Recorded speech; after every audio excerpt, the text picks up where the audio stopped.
Здравейте! Как сте? Благодаря, че ви има. За нас това е много важно. Спомняте ли си как преди време окупирахме най-голямата аудитория в университета? Тогава започна освобождаването на узурпирана България.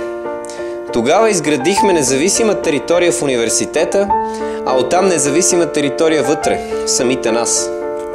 В действията си търсихме възможност, надежда, не само за държавата ни, но и за човечеството. А вашите очаквания ни дадоха отговорност.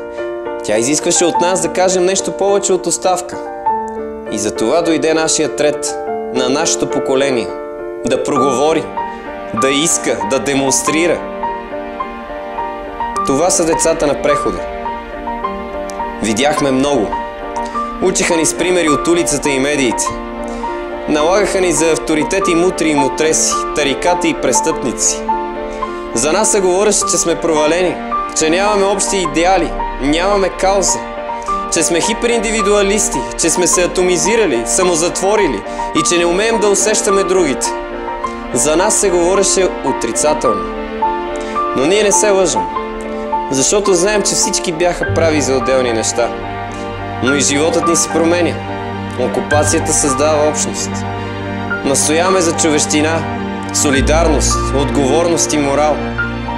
Не искаме лъжи, безпринципност, корупция, безотговорност, липса на прозрачност, нише говорене, празнословене, липса на мерки, на реакция. Така не може. За всички ни. Това трябва да спре. Аулата на университета се обръща към всички. Битката се води от векове и ще продължи да се води.